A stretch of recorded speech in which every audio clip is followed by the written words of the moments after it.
작은 마음 돌이키사 하늘에 꿈꾸게 하네.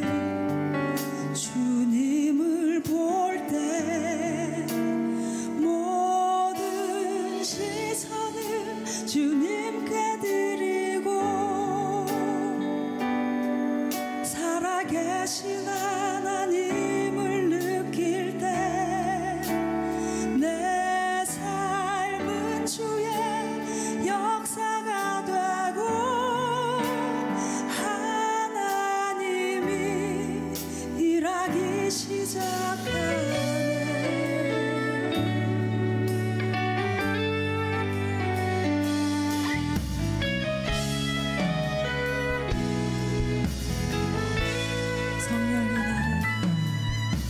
성령이 나를 변화시켜 모든 두려움 사라질 때 주의 일을 보겠네. 황폐한 바다 가운데서 주님 마음 알게 되리. 주님을 볼 때 모든 시선을 주님께 드리고 전능하신 하나님을 느낄 때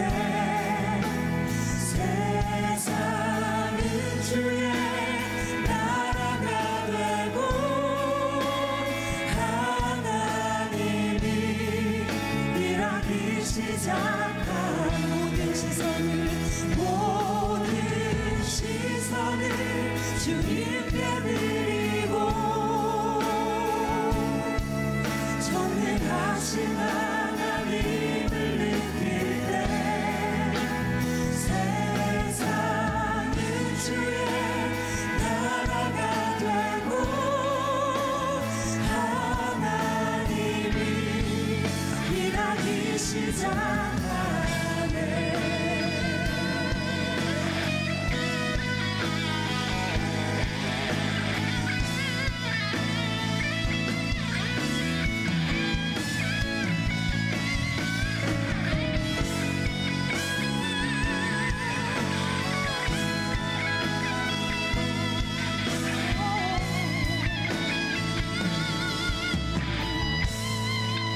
주님의 영광 임하네. 주 볼 때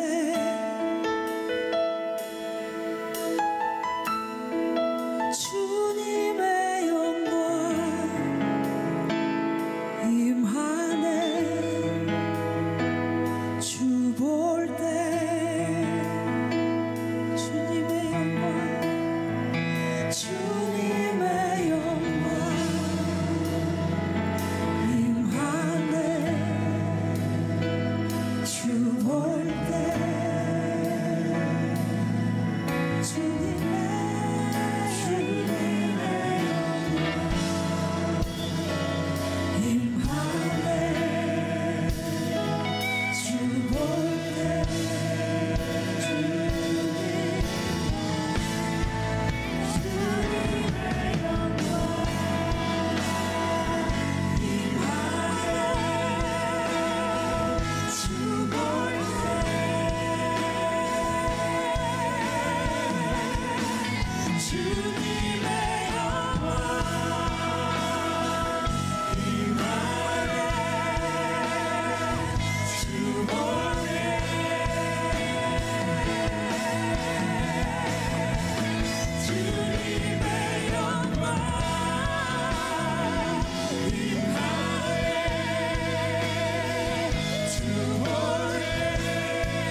찬양해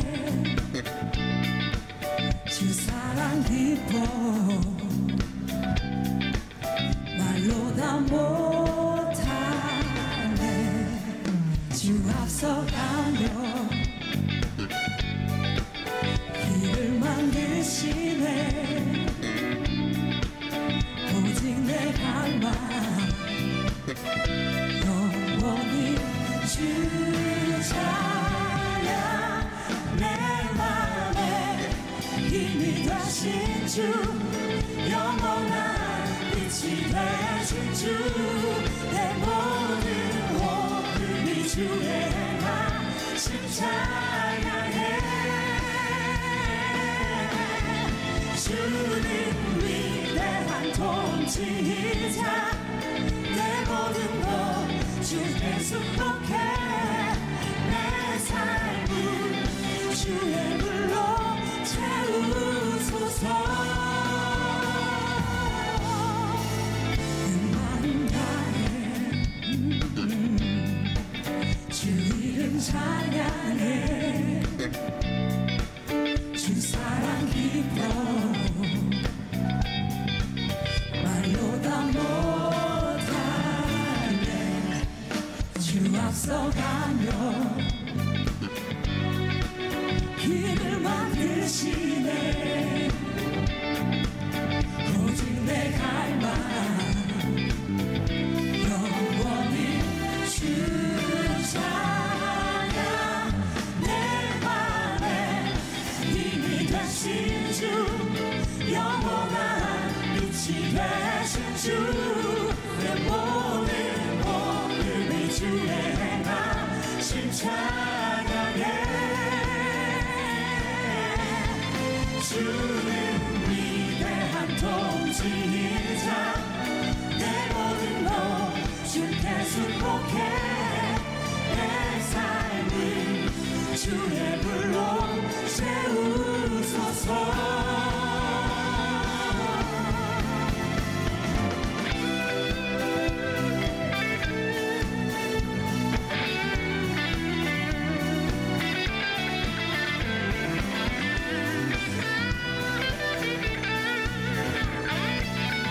내 맘에 힘이 되신 주 힘이 되신 주 영원한 빛이 되신 주 내 모든 호흡이 주의 행하심 찬양해 주는 위대한 통치자 내 모든 것 주께 축복해 내 삶을 주의 불로 채우소서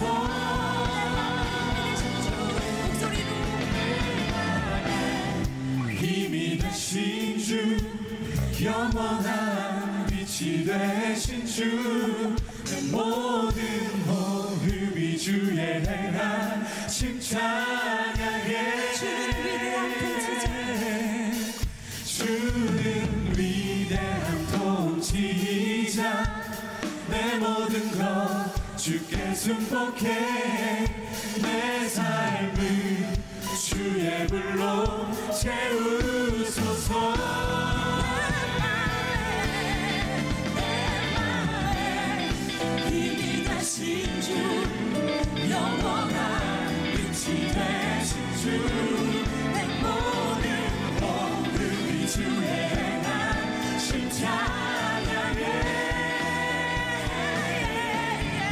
주는 위대한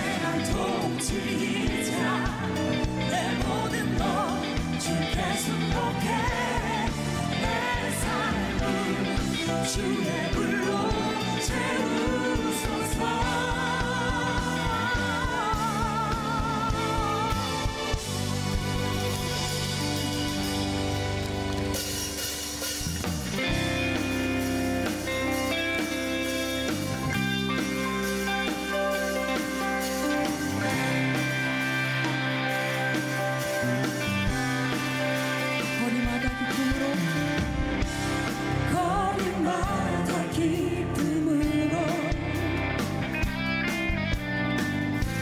춤을 추게 하시고 주의 백성 기도할 때 이 땅 회복하소서. 산 위에서 계곡까지 우리 찬양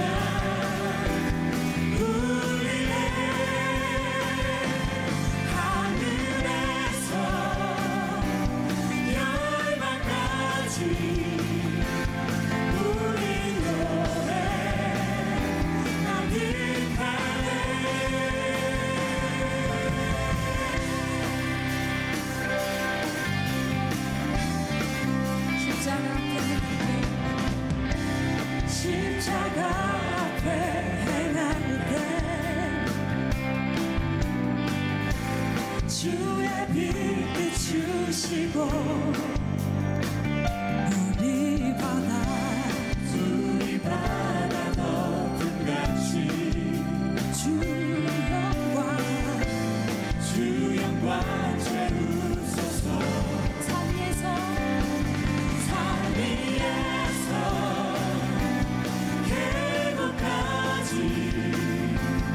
우리 찬양 울리네.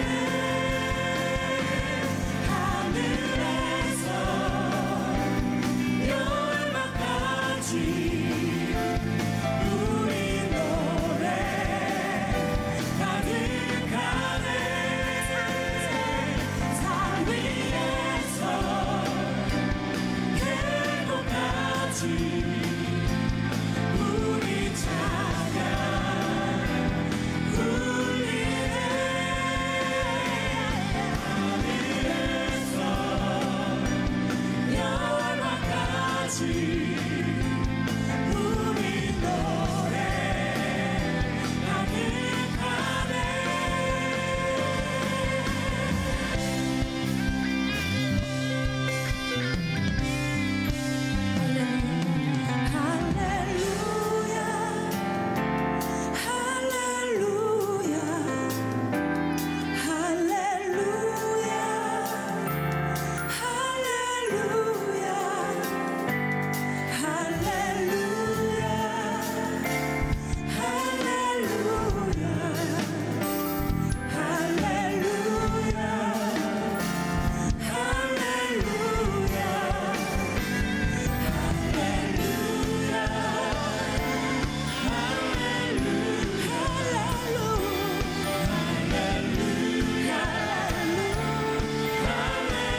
열방까지 우리 노래 가득하네.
사랑합니다.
말씀은 에스라 6장 3절에서 7절 말씀입니다. 고레스 왕 원년에 조서를 내려 이르기를 예루살렘에 있는 하나님의 성전에 대하여 이르노니 이 성전 곧 제사 드리는 처소를 건축하되 지대를 견고히 쌓고 그 성전의 높이는 60규빗으로 너비도 60규빗으로 하고 큰 돌 3켜에 새나무 1켜를 놓으라. 그 경비는 다 왕실에서 내리라. 또 느부갓네살이 예루살렘 성전에서 탈취하여 바벨론으로 옮겼던 하나님의 성전 금은 그릇들을 돌려보내어 예루살렘 성전에 가져다가 하나님의 성전안 각기 제자리에 둘지니라 하였더라. 이제 유브라데강 건너편 총독 다뜨네와 스달보스네와 너희 동관 유브라데강 건너편 아바삭 사람들은 그곳을 멀리하여 하나님의 성전 공사를 막지 말고 유다 총독과 장로들이 하나님의 이 성전을 제자리에 건축하게 하라. 아멘. 할렐루야. 우리가 살아가는 가운데 어떤 일이든 간에 실패를 경험한 뒤에 다시 무언가를 새롭게 도전해야 될 때가 반드시 옵니다. 그런데 새로운 도전에 앞서 많은 사람들이 어려워하는 일 가운데 이미 내가 과거에 실패를 해봤기 때문에 다시 도전하는 것에 대한 두려움, 과거의 실패의 트라우마가 나를 지배하고 있기 때문에 새로운 일을 하는 데 대한 어려움. 예를 들면 한번 사업에 부도가 나고 어려움을 당한 사람이 다시 사업을 일으켰을 때 과거처럼 한순간에 무너지는 것에 대한 두려움 때문에 다시 시작하지 못하죠. 운동선수가 큰 부상을 당했다가 다시 재활 과정을 거쳐서 재기할 때 가장 먼저 오는 두려움 가운데 하나가 다시 똑같은 부상을 당하면 어떡하지? 라고 하는 염려래요. 신앙인들도 마찬가지인 것 같아요. 신앙생활을 하다가 우리 여러 가지 어려움을 당할 때가 있습니다. 그때 다시 일어나긴 해야 되는데 사람 만나는 게 두렵고 때로는 내가 열심히 봉사하고 섬겼다가 돌아오는 상처가 두려워서 다시 열심히 신앙생활을 못하는 사람들을 의외로 많이 만나게 됩니다. 과연 우리는 실패한 뒤에 찾아오는 두려움들을 어떻게 이겨내야 할까? 오늘 그에 대한 대답을 에스라 5장, 6장 말씀을 통해서 우리에게 지혜로 하나님이 말씀하고 계시다고 생각해요. 지금 이스라엘 백성들은 주전 539년 고레스 왕의 칙령을 받고 예루살렘으로 돌아오게 됩니다. 이스라엘을 망하게 한 건 바벨론입니다. 그리고 바벨론에 끌려가서 70년 동안 종살이를 하죠. 그런데 하나님은 페르시아라는 나라를 통해서 바벨론을 망하게 하시고 페르시아의 고레스라고 하는 왕을 통해서 이스라엘 백성들을 귀환시키는 거예요.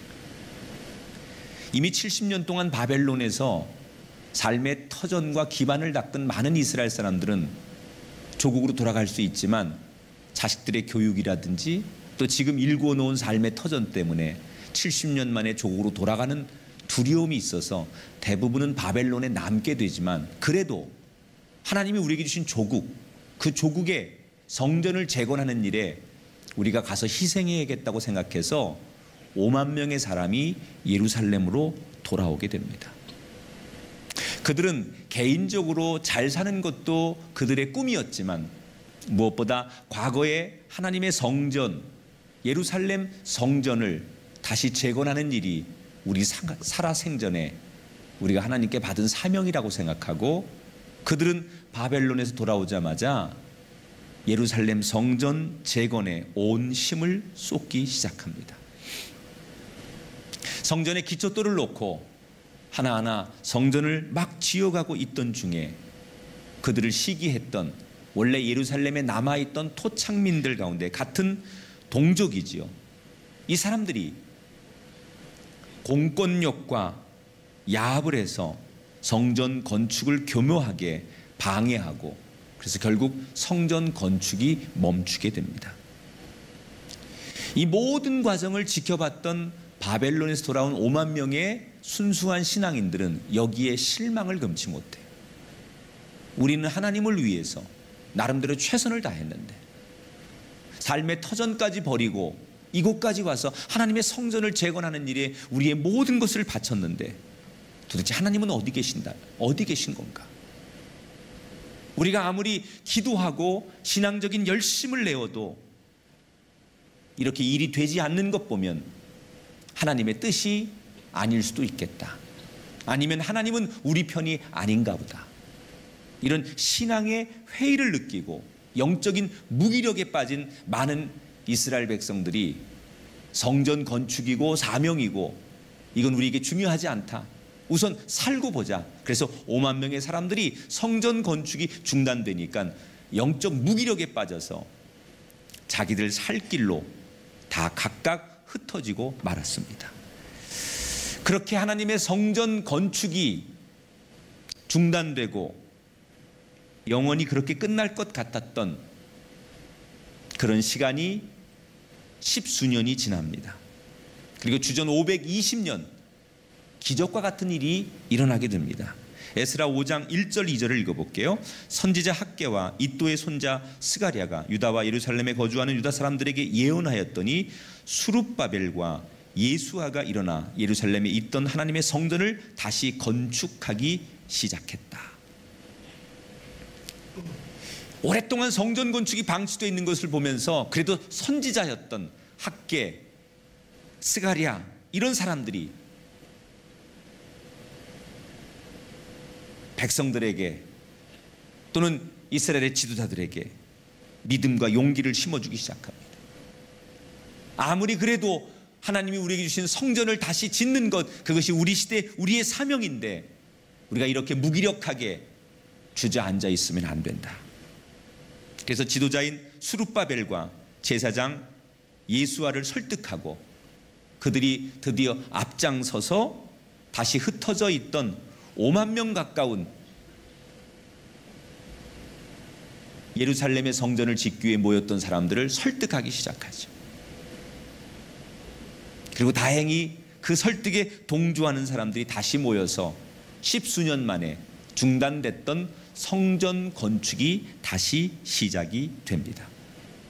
자, 그들에겐 여전히 10수년 전에 자기들이 야심차게 성전 건축을 시작했지만 주변의 방해와 공권력의 방해로 허탈하게 성전 건축이 멈추어졌던 그때를 회상하면서 또다시 그런 일이 생기면 어떻게 하지라고 하는 두려움이 있었습니다.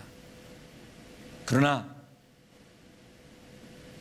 제사장들의 선지자들의 기도와 제사장과 지도자 수룹바벨의 앞장서는 모범을 통해서 그들은 두렵지만 조금씩 성전 건축에 박차를 가하게 됩니다. 근데 아니나 달라요. 그들이 그렇게 염려하던 문제가 생겼습니다. 과거처럼 다시 성전 건축이 중단될 수밖에 없는 사건이 생겨요. 3절을 볼게요.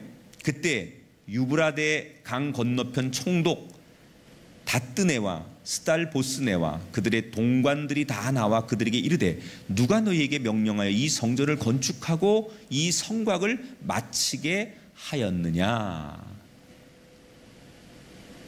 예루살렘의 성전 건축이 다시 시작된다는 이 소식을 들은 지방 정부에서 상황을 조사하기 위해서 공무원들이 내려왔어요. 다뜨네라고 하는 총독이 부하들을 데리고 성전 건축 현장에 와서 너희들 분명히 과거에 이 성전 건축을 중단하라고 우리가 명령했는데 누구의 명령을 받고 법을 어겨가면서 다시 성전을 건축하는 것이냐라고 다그쳐 묻기 시작합니다. 자, 이때 10수년 전에 그들이 당했던 똑같은 상황이 반복되니까 그들은 다시금 두려움과 절망 앞에 모두 다 놓이게 됩니다. 그들은 공권력을 가진, 힘을 가진 갑입니다. 그들이 말 한마디에 군사도 동원될 수 있고, 그들의 말 한마디에 성전 건축이 멈춰질 수도 있고, 아니 그들의 말 한마디에 법을 어긴 반역자가 되어서 더한 처벌도 받을 수 있는 위험한 상황이에요. 그래서 예루살렘의 성도들은 두려웠을 것입니다.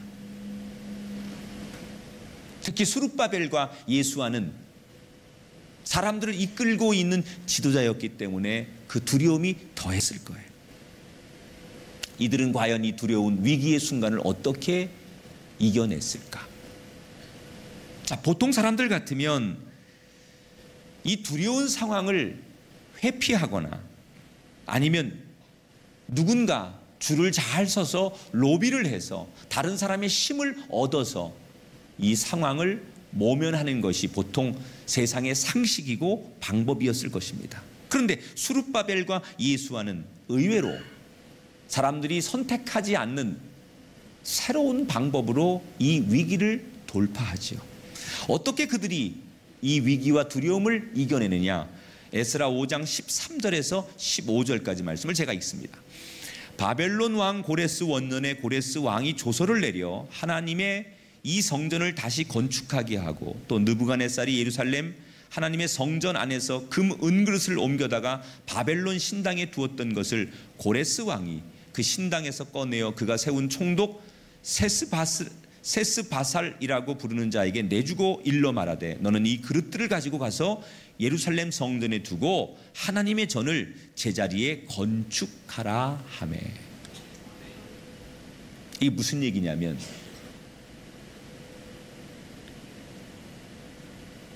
이미 지금 세상을 떠나고 없지만 너희들의 선대 왕이었던 고레스 왕이 그 옛날 천하를 통일하고 바벨론의 포로로 끌려가 있던 우리들에게 칙령을 내려서, 왕의 칙령을 내려서 돌아가도 좋다, 예루살렘에 돌아가도 좋다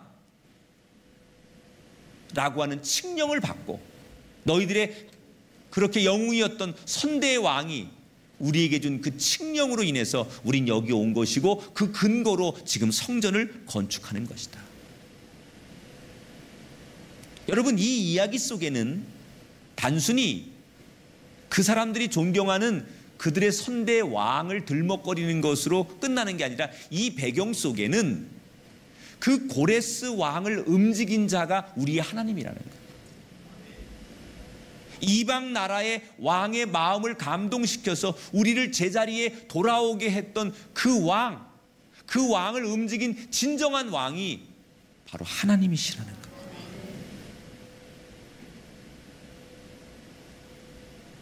이걸 우리는 믿음의 정체성이라고 해요. 따라합시다. 우리의 진정한 왕은 하나님이십니다. 근데 이상하지요. 사실은 지난 십수년 동안 성전 건축이 멈춰질 때마다 그들은 아마도 이런 식으로 항의를 했었을 거예요. 고레스 왕이 우리에게 이 칙령을 내려서 우리가 여기 온 거고, 그 근거로 우리가 지금 성전을 짓는 것이다. 너희들의 왕이 우리에게 은혜를 베풀어서 우리가 이런 일을 하는 거다. 이렇게 왕이 준 칙령을 보이며 수없이 항의했을 텐데, 그때마다 그 항의가 매번 묵살당했었어요. 억울하지요. 그들의 왕이 준 칙령을 가지고 와서 그들은 정당하게 성전을 건축하는데 아무도 그 왕의 칙령을 인정하지 않으려고 했었어요.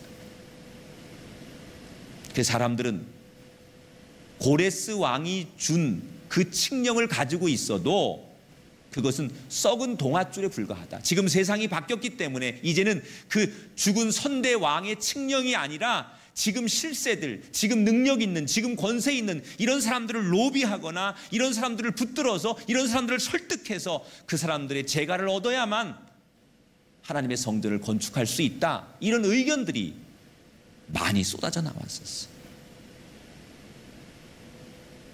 차라리 지금의 실권인 총독에게 뇌물을 갖다 주고 로비를 해서 우리 편을 만드는 것이 훨씬 더 나을 수 있다. 이런 현실론자들이 나오기 시작했어요. 그런데 그 당시 지도자였던 수룹바벨과 예수와의 선택은 아니다. 우리는 인간적인 방법으로 총독에게 로비하지 않고 다시 한번 그때 모든 것을 일으키신 하나님을 신뢰하고 고레스의 칙령을 가지고 우리가 하고 있는 성전 건축의 정당성을 만방에 드러내자. 세상적인 방법으로 로비를 할 것이냐, 아니면 다시 원칙을 가지고 그 고레스 왕이 준 칙령을 가지고 다시 한번 부딪혀 볼 것이냐. 양쪽의 문제를 가지고 갈등하다 그들은 원론적인 방법을 선택하는 거예요. 이게 무슨 말이에요? 지금의 실권자 실세인 총독에게 잘 보여서 성전 건축 잘해보자 이렇게 생각한 게 아니라 그 옛날 고레스 왕을 움직였던 그 하나님이 지금도 우리 편이시니까, 우린 하나님의 자녀니까 우리의 정체성을 붙들고서 이 방법을 선택해보자. 고레스 왕을 움직인 그 하나님은 나의 하나님이시다. 그게 그들의 생각이고 철학이었어요. 그런 그들을 세상은 어떻게 봤을까요? 바보같이 봤을 거예요. 그게 자기의 신념일지 몰라요. 그게 자기의 믿음일지 몰라요. 그러나 세상은 그들의 신념과 그들의 믿음을 인정하지 않았을 거예요. 저런 어리석은 사람들. 세월이 지났는데, 세상이 바뀌었는데, 지금이 어느 때인데 여전히 썩은 동아줄 과거에 얽매여서 그 옛날 지나간 역사 속에 하나님이나 들먹거리고 있는 저 한심한 사람들. 세상을 몰라도 너무 모르네. 그들의 신념과 그들의 믿음까지도 세상 사람들은 바보라고 손가락질 했을 거예요. 그런데 그럼에도 불구하고, 그런 비난과 조소와 조롱에도 불구하고 나는 하나님의 자녀다. 이 자기의 정체성을 잊지 않고 그 정체성을 가지고 밀어붙였던 수룹바벨과 예수아가 결국 두려움을 이겨내고 성전 건축을 재개하는데 허락을 받아내고 승리를 하게 돼요.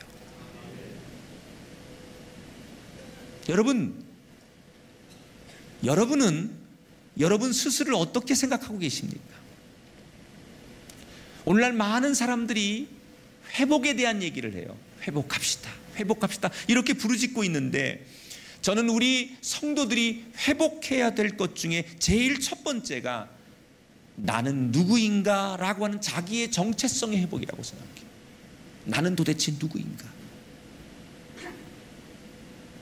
나는 누구길래 오늘도 이 세상 한복판에서 두렵게 살고 있는가? 여러분 누구십니까?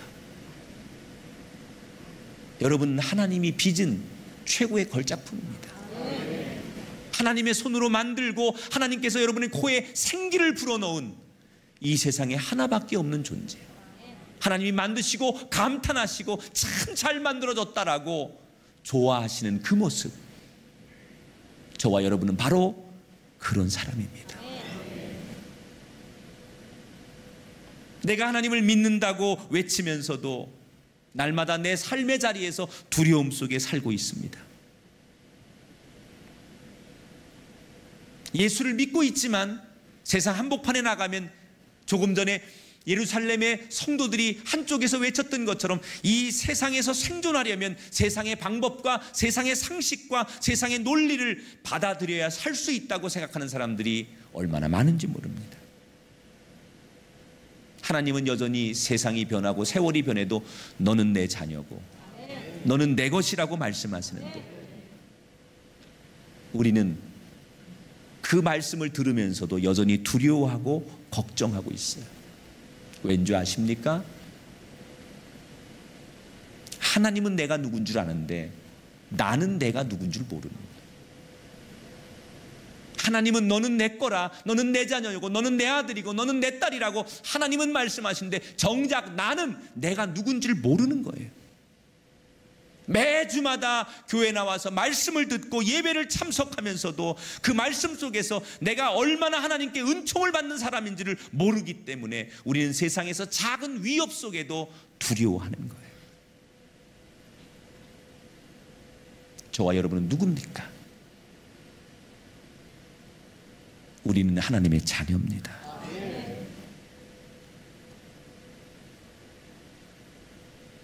하나님께서 자기의 하나밖에 없는 아들을 내어주시고 살릴 만한 가치가 있다고 생각해서 아들과 맞바꾸어 살린 너무나 사랑하고 귀한 존재가 바로 저와 여러분입니다.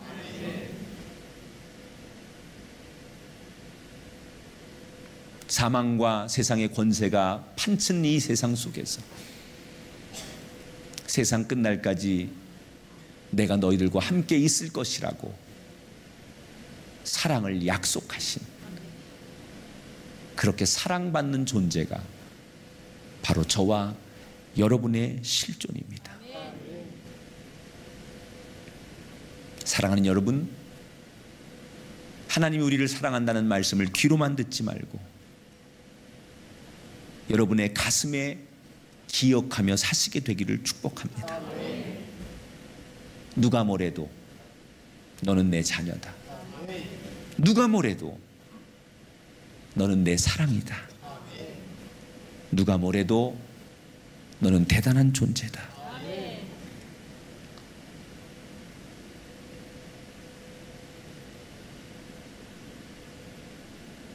수룹바벨과 예수아는 누가 뭐래도 우린 하나님의 자녀다. 이 자기의 정체성을 가지고 당당하게 그들에게 나온 감독관에게 다시 한번 그 옛날 고레스 왕이 우리에게 내밀었던 그 칙령을 근거로 우리는 그때 고레스 왕의 명령과 고레스 왕의 은혜를 가지고 이곳에 왔는데 무슨 얘기냐? 이미 그때 이 성전 건축은 허락이 된 것인데, 이미 그때 한번 도장이 찍힌 건데 무슨 얘기냐?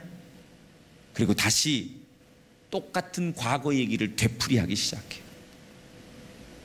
그런데 너무나 그들의 태도가 당당하니까 이 감독관이 뭘 감독하러 나왔다가 오히려 그들의 태도가 너무 당당하고 너무 기백에 차니까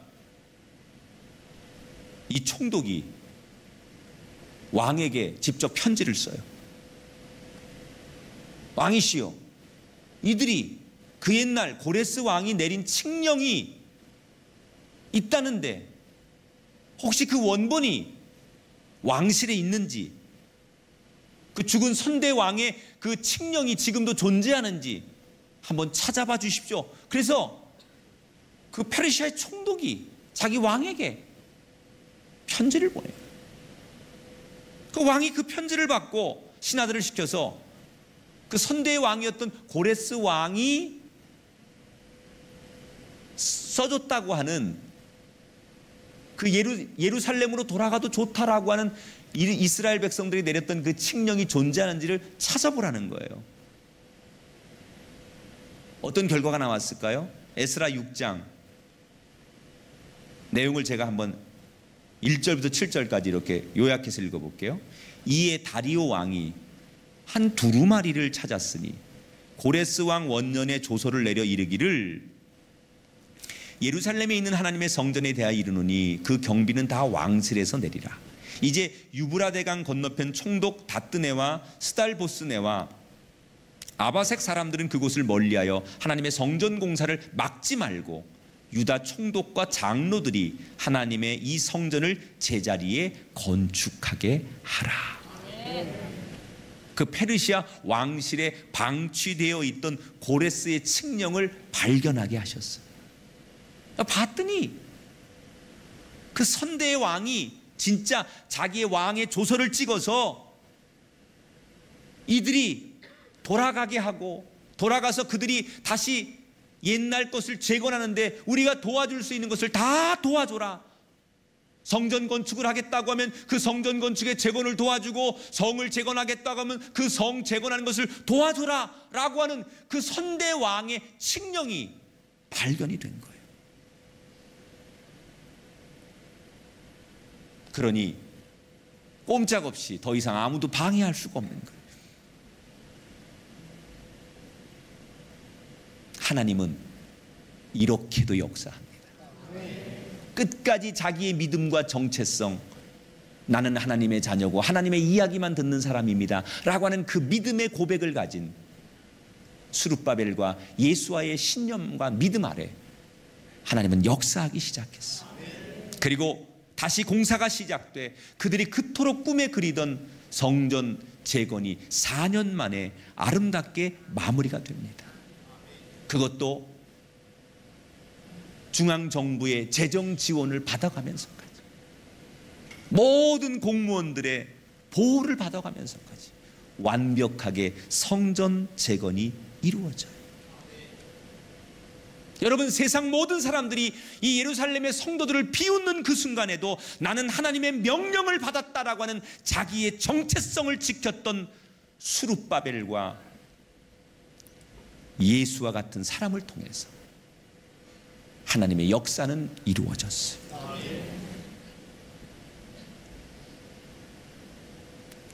여러분, 세상에 나가 살면서 혹시 비슷한 일을 만나거든 수룹바벨과 예수아가 되십시오. 누가 어떤 문제로 여러분의 삶의 앞길을 가로막고 고통이 여러분 앞길을 가로막을지라도 나는 하나님의 자녀고 하나님의 보호를 받는 사람이고 하나님의 은혜를 입은 사람이라고 하는 나의 정체성을 고백하시고 이 확신을 가지고 문제 앞에 도전하실 때 바다가 갈라지고 산이 낮아지는 기적을 경험하게 될 줄 믿습니다. 이것은 은총입니다. 내가 끝까지 믿음을 지키는 사람에게 찾아오는 은총, 내가 끝까지 하나님의 자녀로 살기를 고집하는 사람을 도우시는 하나님의 은총, 우리 모든 성도들이 이 은총과 은혜를 입는 한 주간이 되기를 축복하면서 하나님께서 나를 불러주시고 나를 자녀 삼아주시고 나의 오른손을 붙드시고 세상 모든 것과 바꿀 수 없는 너무 존귀한 자로 나를 사랑하고 계시다는 사실을 기억하시고 그 긍지와 자부심으로 하루하루를 살아가시는 복된 은총 입은 하나님의 사람들 되시기를 주의 이름으로 축원합니다.